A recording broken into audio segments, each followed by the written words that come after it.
이 자리에 오신 모든 발걸음에 하나님께서 복 주시길 바랍니다. 아멘. 우리 또 이경민 집사님 이렇게 함께 예배드리게 돼서 마음이 기쁩니다. 여러분께서 아시는지 모르겠지만 우리 집사님이 운영하시는 이안의 숲이라고 이 아이들이 숲에서 함께 뛰어놀면서 또 몸과 마음의 건강을 회복할 수 있는 좋은 교육 프로그램을 진행하고 있습니다. 특별히 여러분들의 관심과 기도가 많이 필요합니다. 곳의 아이들이 그곳을 통해서 회복되고 또 예수님을 만날 뿐만 아니라 또 우리 집사님의 이 기관이 어려움 없이 운영될 수 있도록 함께 기도해 주시면 감사하겠습니다. 우리 지난 수요일 날이었죠? 그렇죠? 수요일 날이었죠? 우리 박태용 집사님 가정 우리 또 오랫동안 우리와 함께 하셨었는데 이제 이사를 가시게 되었습니다.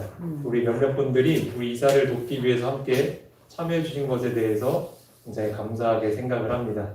또 집사님도 그리고 또 윤희실 집사님도 또 여러분들에게 이제 그동안 보여주셨던 관심과 성원에 대해서 많이 감사해하는 표현을 하셨습니다. 여러분 생각나실 때마다 함께 기도해 주시기를 부탁을 드립니다. 아울러서 우리 문승민 성도님도 우리 이 가까운 요양병원에 계시다가 이제 또 서울로 올라가시게 되었는데요. 우리 끝까지 이 투병 생활을 잘 이겨내고 회복하실 수 있도록 함께 기도해 주시면 감사하겠습니다. 우리 안 교장님도 아까 잠깐 언급하셨는데요. 우리 두 분이 서 계시는 게 굉장히 어색하시다 하셨는데 제가 볼 때는 굉장히 아주 흐뭇한 모습입니다. 여러분 식당에 가보셨죠? 식사하러. 종업원들이 어떻게 하고 있던가요? 앉아서 밥 먹고 있던가요? 물론 식사 시간에 손님 없으면 잠깐 밥을 먹기도 하죠. 근데 대부분은 일어서서 시중을 들 준비를 합니다.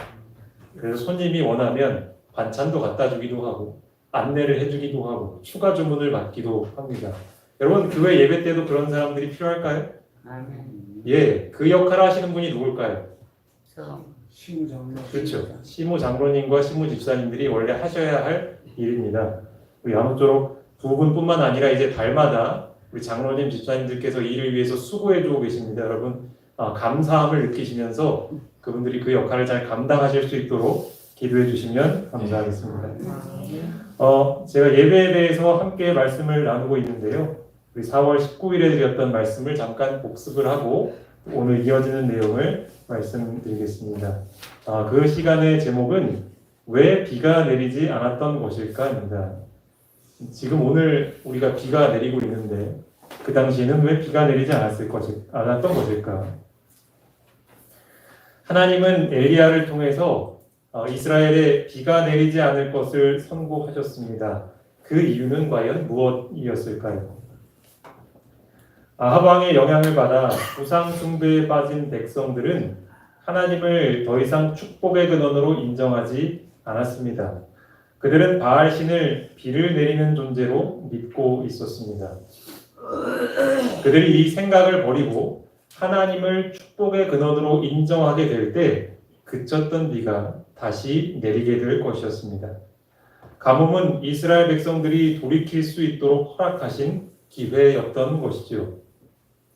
하나님의 명령을 따라 엘리야는 예배 대결을 제안하게 됩니다. 온갖 정성과 노력에도 불구하고 바알과 아세라의 사제들은 그들의 기도에 전혀 응답을 받지 못하였습니다. 그러나 짧고 단순한 기도를 드린 엘리야는 응답을 받았습니다. 이 광경을 지켜보던 사람들은 바알 예배가 얼마나 비합리적인지를 확인할 수 있었습니다. 또한 스스로 하나님을 선택할 수 있도록 인내하시면서 비를 그치셨던 하나님의 성품을 그제서야 이해하게 되었습니다.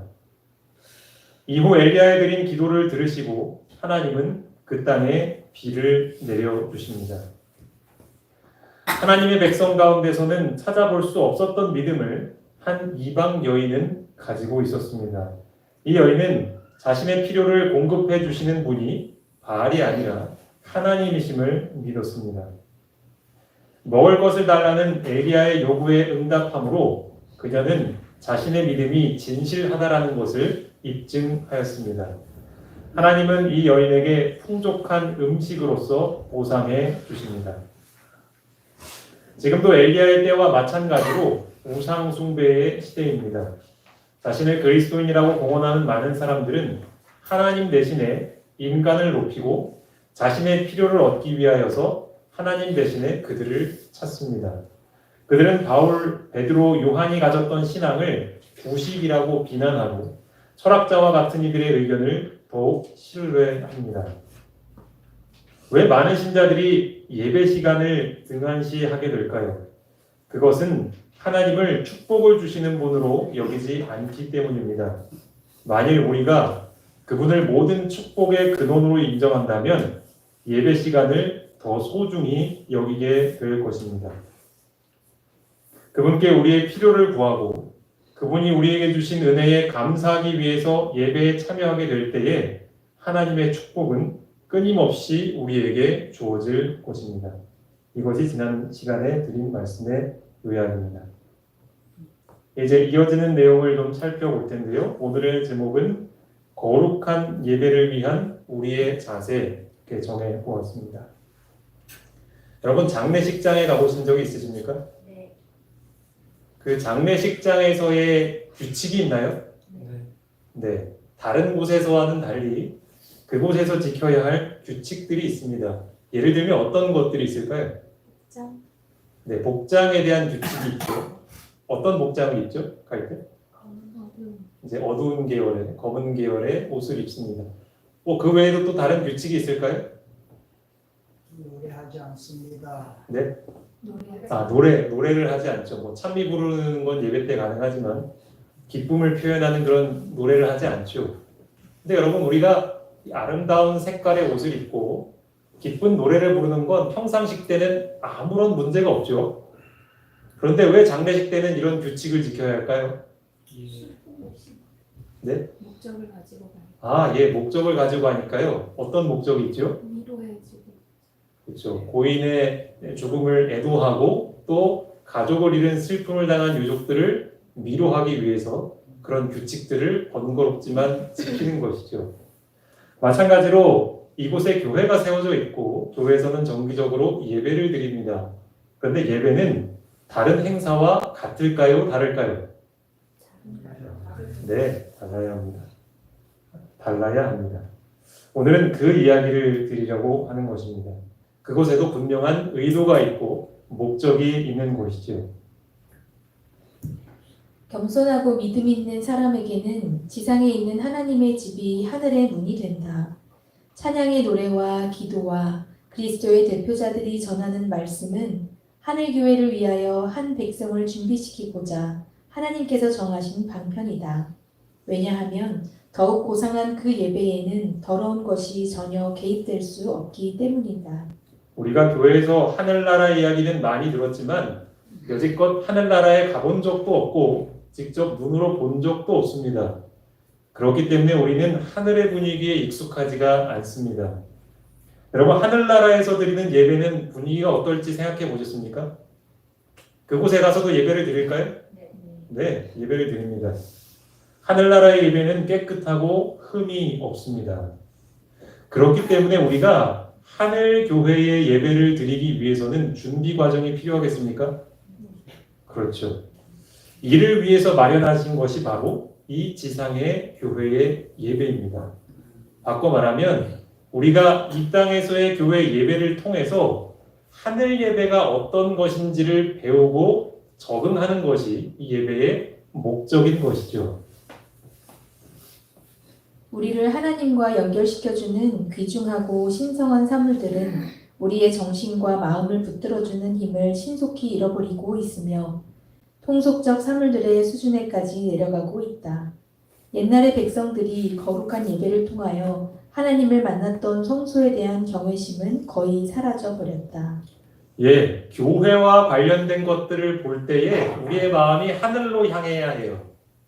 예배의 모든 순서들을 참여할 때 우리 생각이 내가 두고 온 어떤 물건이 아니고 내가 하던 직업이 아니고 하늘의 생각이 올라갈 수 있어야 해요. 예배의 모든 순서와 기물들이 마찬가지입니다.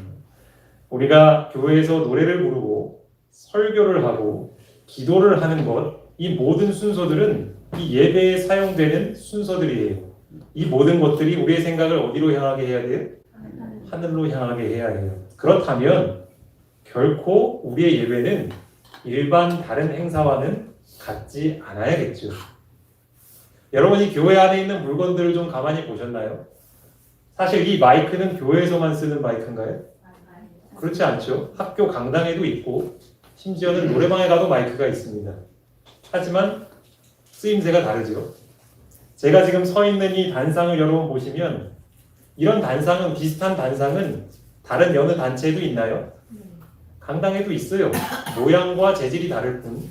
하지만 이런 것들을 가만히 보시면 우리 교회 로고가 적혀 있기도 하고요. 포도송이가 그려져 있기도 하고요. 비둘기가 그려져 있기도 하죠. 여러분 이것이 왜 그려져 있는지 아세요? 그것들이 상징하고 있는 것들이 다 있기 때문에 그래요. 이것을 볼 때마다 우리의 생각이 어디로 향하게? 하늘로 향하게 하기 위해서 일부러 이렇게 만든 것입니다. 그런데 안타깝게도 지금 우리가 살고 있는 시대는 이러한 거룩한 것과 일반적인 것의 구분이 점점 사라지고 있어요. 그래서 우리가 이런 분위기에 익숙해진 나머지 마치 교회도 예배도 여느 다른 장소의 행사에 참여하는 것과 같은 생각을 갖기가 참 쉬운 것입니다. 집은 가족을 위한 성소이며 골방이나 외따른 숲은 개인의 예배를 위한 장소가 될 수 있다. 그러나 교회는 회중을 위한 성소이다. 거기에는 예배의 시간, 장소, 방법에 관한 규칙이 있어야 한다. 거룩한 것, 하나님을 예배하는 데 속한 것은 어떤 것이라도 부주의하거나 무관심하게 취급되어서는 안 된다. 마치 운동 경기에도 규칙이 있어야 하듯이 교회에서 드리는 예배에는 규칙이 있어야 한다 이렇게 얘기를 하죠.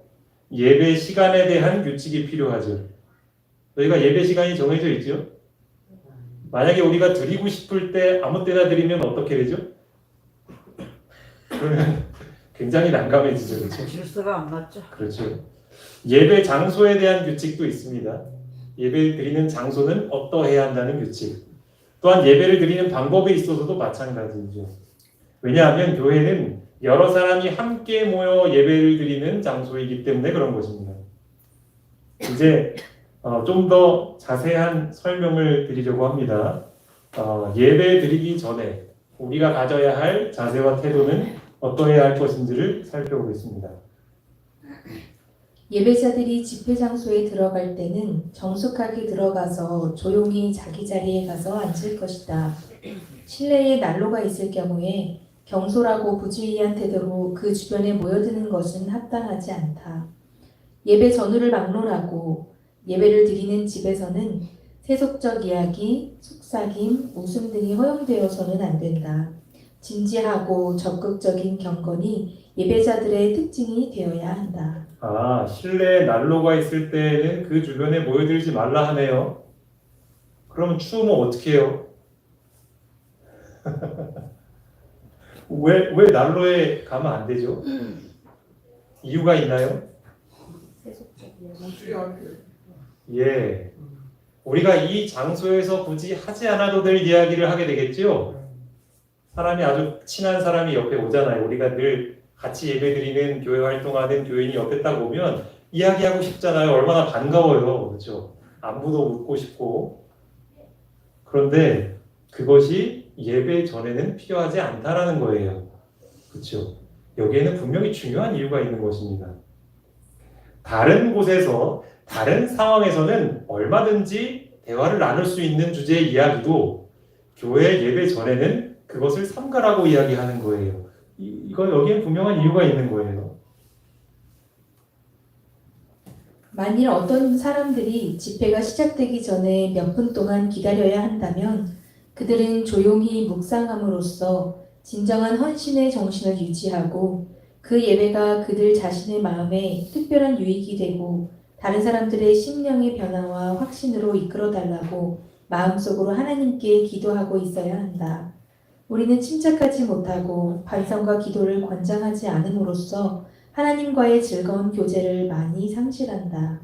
여러분들 야구 경기를 보신 분들은 아시지만 그 야구 경기에는 투수가 있고 또 타자가 있고 뭐 수비수도 있고 그렇습니다. 이 투수는 공을 던지는 사람인데 이 투수가 한 경기를 끝까지 다 던지기도 하지만 그렇지 않은 경우가 있어요. 그래서 그 다음에 이어서 던질 투수가 몸을 풀기 위해서 이 마운드와 비슷한 곳에서 이제 몸을 푸는 거를 혹시 뭐라 하는지 아세요? 아는 분 계십니까? 워밍업이라고 합니다. 아마 그 말은 들어보셨을 것입니다. 이제 몸에 열을 올리는 거예요. 몸을 푸는 겁니다. 쉽게 얘기해서. 자동차도 마찬가지죠. 특별히 겨울철에 시동을 걸고 바로 운행을 하지 말라고 이야기를 합니다. 근데 왜 그런지 아세요? 네, 예열이 필요해요. 예열을 해야 기계들이 부드럽게 잘 작동을 할 수 있는 것입니다. 마찬가지고요. 우리는 예배 시간에 누구를 만나러 오죠? 하나님을 만나러 옵니다. 그런데 하나님과 교제를 하기 위해서도 예열 시간이 필요합니까?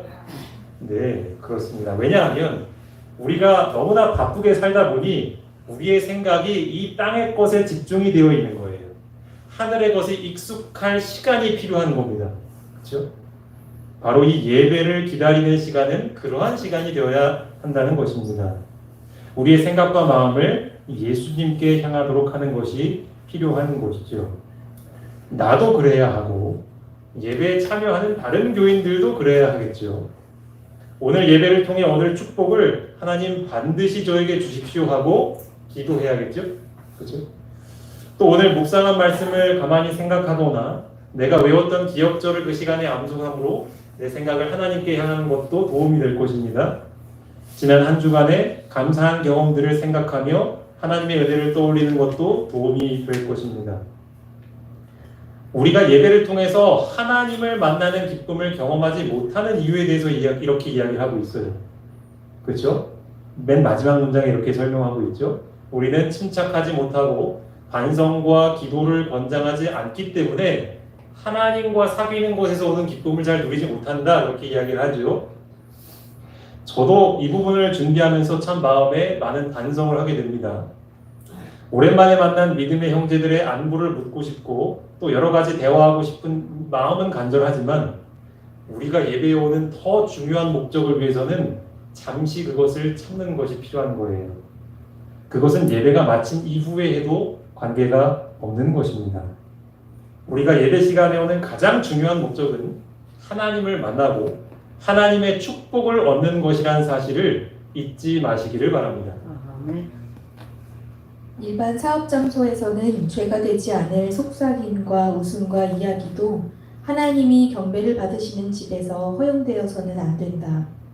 하나님의 말씀이 본래의 중요성 그대로 마음속에 올바른 감명을 줄 수 있도록 마음은 그 말씀을 들을 준비가 갖추어져야 한다. 네, 아까 말씀드린 것처럼 예배드리기 전 시간은 이제 곧 내가 듣게 될 하나님의 말씀이 내 마음에 잘 심길 수 있도록 내 마음밭을 잘 준비하는 시간이죠.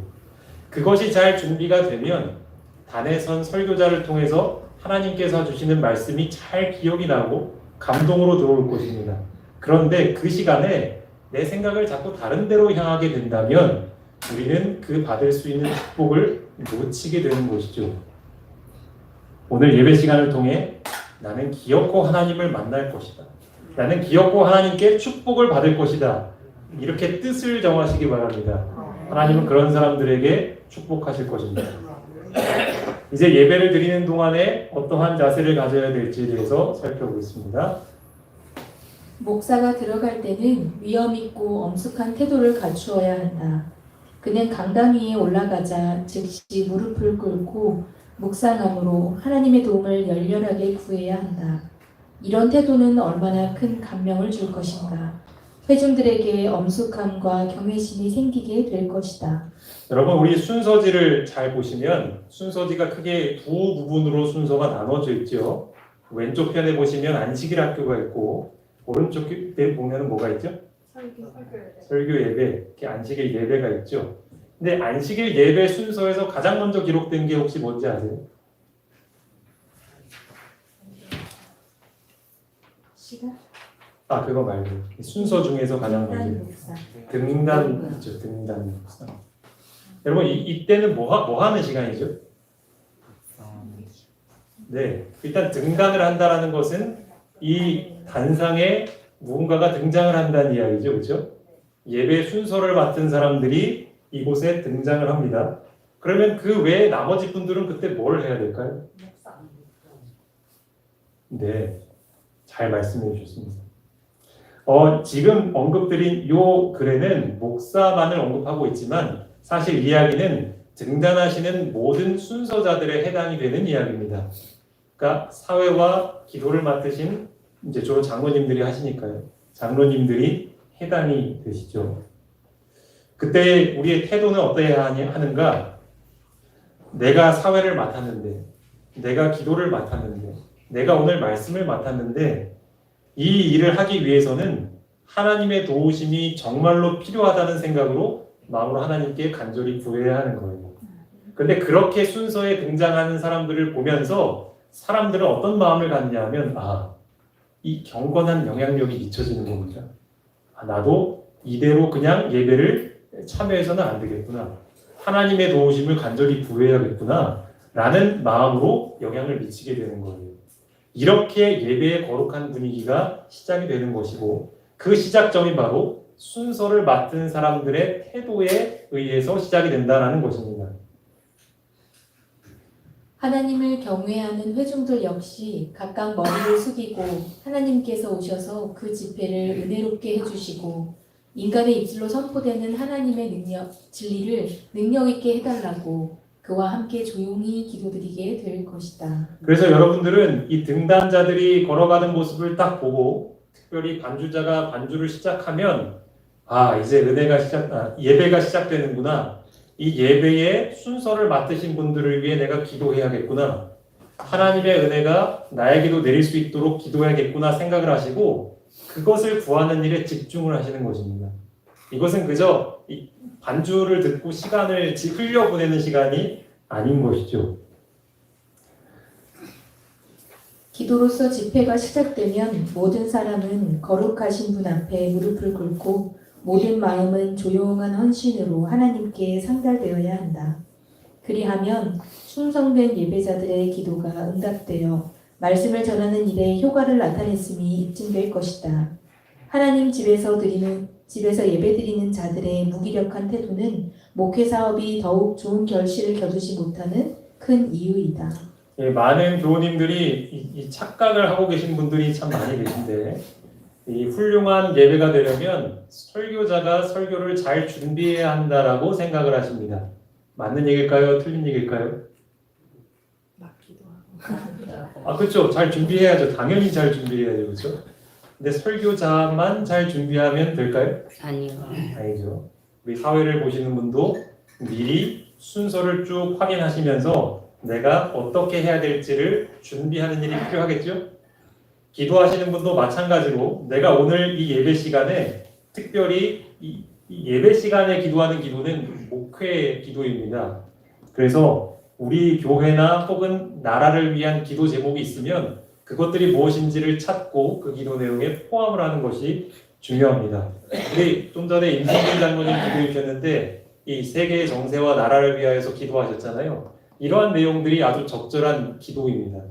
그것을 준비해야겠죠. 그러면 우리 등단하신 세 분의 사람들만 잘 준비하면 예배가 잘 되겠죠? 아니요. 그러면 누가 잘 준비해야 되죠? 우리 일반인. 네. 예배에 참여한 모든 분들이 잘 준비해야 되죠. 그렇죠? 인도자와 기도자와 설교자가 자기 맡은 일을 잘 하려면 절반은 개인의 준비에 달려 있고 나머지 절반은 여기 계신 여러분들의 중보 기도에 달려 있습니다. 그러니까 예배의 성패는 여기 계신 모든 분들의 기도에 달려 있다고 해도 과언이 아닌 것입니다. 그러니까 여러분 예배에 참여하실 때 그저 내가 TV를 틀어놓고 뭔가를 이렇게 시청하는 마음 자세가 아니고요. 내가 함께 이 예배에 참여해서 은혜로운 예배가 될 수 있도록 끊임없이 기도하는 마음이 예배자들에게 필요한 것입니다. 예배 전에도 기도할 뿐만 아니라 예배를 드리시는 중에도 혹은 설교 중에 목사님이 설교를 하는데 뭔가 좀 실수가 많고 잘 안 되는 것 같다 싶으면 여러분 어떻게 해야 돼요? 기도해야지. 기도하셔야 돼요. 그렇죠. 왜냐하면 그것이 이 예배를 방해하고 있는 방해를 받고 있기 때문에 그런 것입니다. 찬양을 부르는 것도 마찬가지입니다. 우리가 나 한 사람 노래는 난 잘 못 부르니까 찬양을 좀 살살 불러도 되겠지 하는 것은 이것을 잘 이해하지 못한 태도일 것입니다. 우리 각자가 분명하고 힘차게 부르는 찬양 소리를 통해 그 찬양을 듣는 많은 교우님들에게 감동을 줄 수 있습니다. 그것이 하나님께서 우리에게 바라시는 바예요. 그렇기 때문에 우리는 우리가 할 수 있는 최선을 다해서 찬미가의 가사를 생각하면서 최선을 다해서 노래를 부르는 것은 매우 중요한 것이죠. 내가 그것을 등한히 여기고 그 역할을 하지 않으면 나에게도 그리고 내 주변에 참석한 모든 분들에게도 손해를 끼치는 일인 것입니다. 왜 우리는 그토록 수없이 예배를 드려왔는데도 불구하고 이 감동적인 예배를 떠올려 보라고 하면 손에 꼽을 정도로 적을까요? 선지자는 그것이 무기력한 태도로 예배를 드리는 예배자들에게 그 원인이 있다라고 이야기를 합니다. 하나님을 만나야 할 간절하고 갈급한 이유가 여러분들에게 있으신가요? 과연 그것이 없다면 우리가 깊이 반성해야 할 대목일 것입니다. 분명한 목적과 기대가 없다면 우리는 이 예배를 아주 무기력하게 드릴 수밖에 없는 것이죠. 형제들이여, 말씀이 전달될 때 그대들이 하나님의 위임받은 종들을 통하여 그분의 음성을 듣고 있다는 것을 기억해야 한다. 주의 깊이 들으라. 한순간도 자지 말라. 왜냐하면 그런 잠 때문에 그대에게 가장 필요한 말씀, 만일 유익한다면 그대들의 발을 그릇된 길로 빠지지 않도록 지켜줄 수 있는 바로 그런 말씀을 놓쳐버릴 수 있기 때문이다. 네. 한 번이라고 이 단상에 올라오셔서 설교를 하신 분들은 아실 겁니다. 제가 질문 한번 드려볼게요.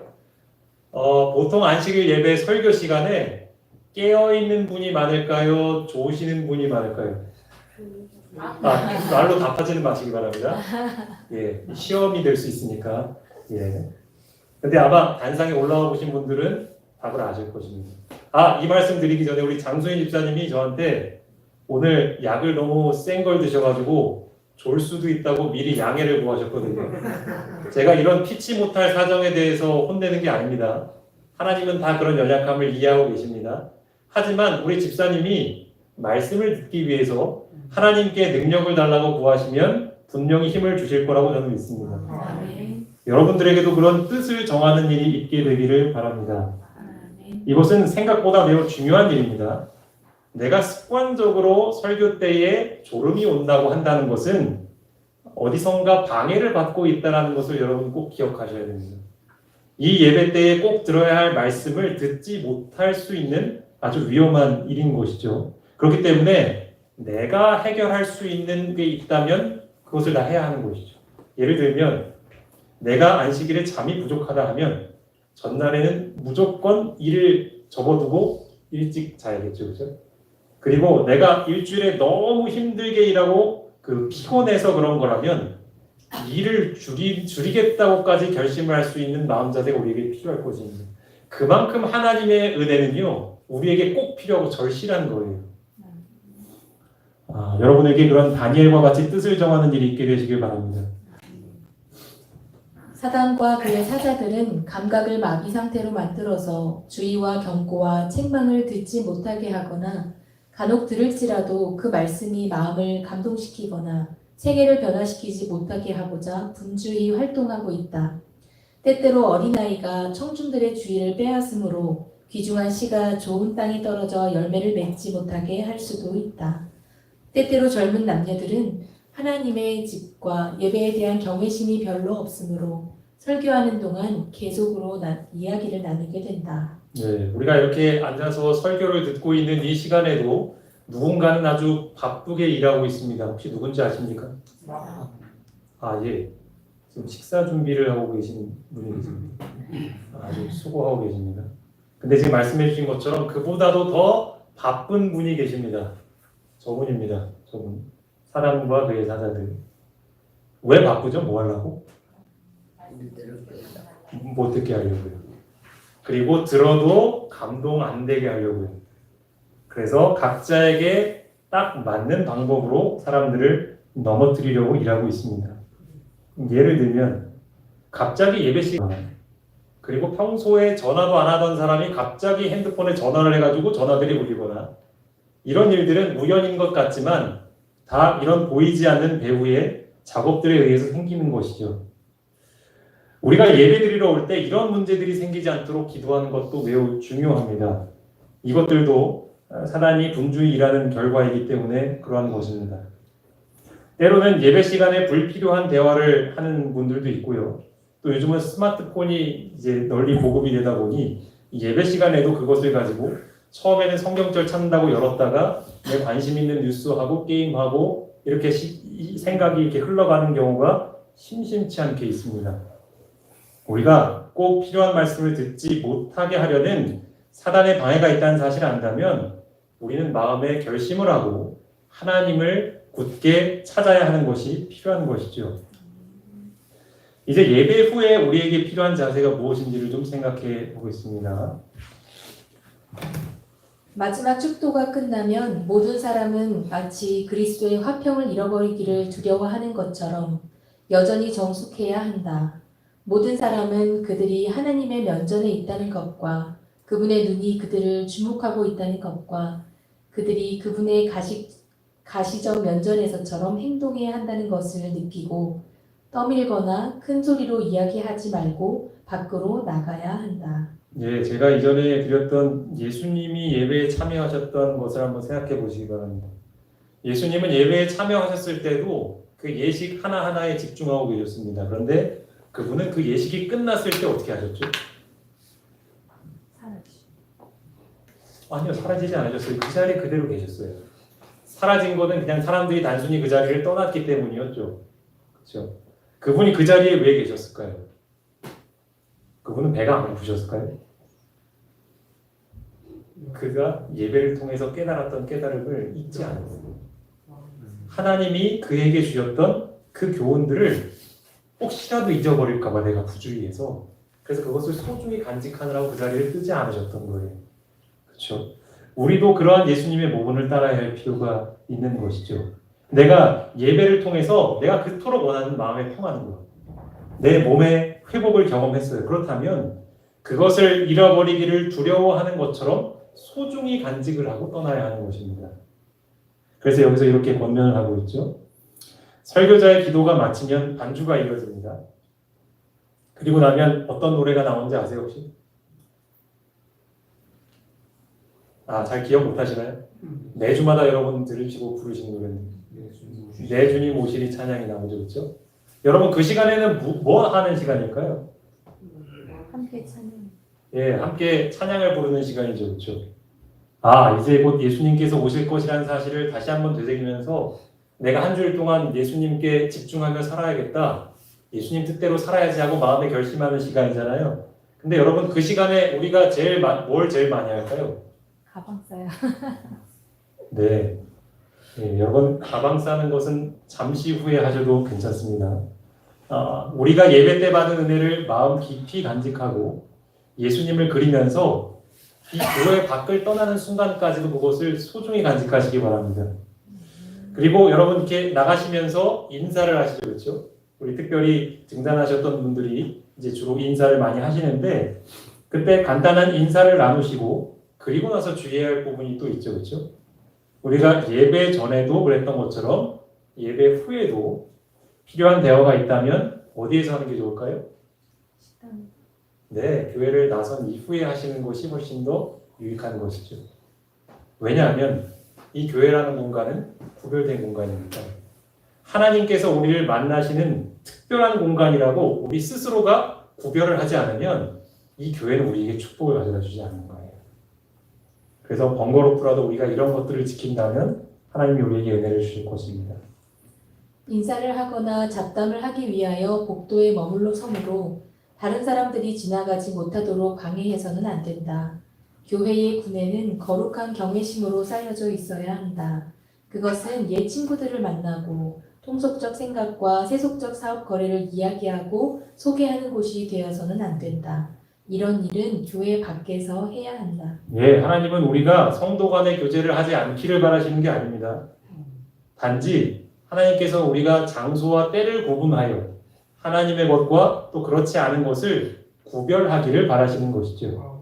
우리가 이 원칙을 좀 잘 이해하고 오해가 없으시기를 바랍니다. 하나님께서 이곳에 계셔. 이곳은 그분의 집이야. 나는 깨끗한 생각과 가장 거룩한 마음을 가져야 해. 내 마음 속에 교만, 시기, 질투, 나쁜 의심, 미움, 거짓된 마음 같은 것들을 품어서는 안 돼. 왜냐하면 나는 거룩하신 하나님 앞에 나아가고 있기 때문이야. 예, 제가 이 증언보감을 읽다가 아이들에게 이렇게 가르쳐 주라 하고 뒤에 나와 있는데 이 말을 아이들에게 하면 도저히 이해를 못할 것 같아서 좀 쉬운 표현으로 바꿨습니다.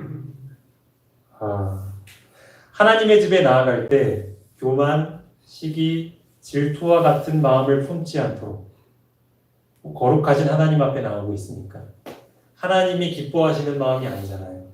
그렇기 때문에 우리는 교회로 올 때에 내 마음속에 이러한 정신이 남아있지는 않은지를 살펴야 하는 것이죠. 잘 아시는 것처럼 혹시라도 내가 누군가를 질투하는 마음이 여전히 남아있는지, 혹은 내가 누군가를 의심하고 있지는 않은지, 혹은 내가 누군가를 미워하거나 혹은 누군가가 나를 미워할 만한 일을 아직 해결하지 못했다면 우리는 예배 오기 전에 이런 것들을 해결하고 와야 하는 것이죠. 왜냐하면 이것들이 우리가 예배에 집중하고 예배 때 받을 축복을 가로막을 수 있기 때문에 그러한 것입니다. 이곳은 하나님께서 당신의 백성들을 만나시고 축복하시는 곳이야. 영원히 살아계시는 높고 거룩하신 분께서 나를 내려다보시고 내 마음을 살펴보시며 내 삶의 가장 숨겨진 생각과 행동까지 모두 알고 계셔. 네, 지금까지 설명드린 이런 번거로워 보이는 규칙들을 우리가 지켜야 하는 이유는 이곳은 특별한 장소이기 때문에 그렇습니다. 하나님은 특별한 분이시고 그 특별한 하나님은 우리를 만나시고 축복하기 위해서 이곳에 오시기 때문입니다. 그렇지 않으면 우리가 그런 규칙들을 지킬 필요가 없는 것이죠. 이것을 경험하기 위해서는 그것에 맞는 정신과 생각이 우리에게 준비가 되어야 하는 것이죠. 우리 교회들이 연약하고 마땅히 소유해야 할 만큼 심오하고 진지한 경건을 소유하지 못한 것은 이상한 일이 아니다. 하나님을 모독하고 거룩하고 신령한 것을 세속적인 수준으로 끌어내리는 오늘날의 우리 습관과 관례는 우리에게 해를 끼친다. 우리는 거룩하고 성결하며 시험하는 진리를 가지고 있다. 만일 우리의 습관과 행동이 그 진리와 일치하지 않을 것 같으면 우리는 큰 빚을 거스리는 죄인이 되며 받은 빚과 비례해서 죄도 중해진다. 여러분, 구원은 우리의 성품이 하나님처럼 달라지는 것입니다. 그런데 내 마음의 평안을 위해서 하나님의 것을 나와 비슷한 수준으로 낮춰버리면 당장은 편하지만 우리에게는 아무런 성장도 변화도 없는 것입니다. 지금 이 시대의 교회가 그토록 힘을 발휘하지 못하고 있는 이유가 바로 여기에 있다라고 선지자는 이야기하죠. 거룩한 것과 세속적인 것은 반드시 구분이 되어야 합니다. 그리고 그 시작점은 예배에 있어야 하는 것입니다.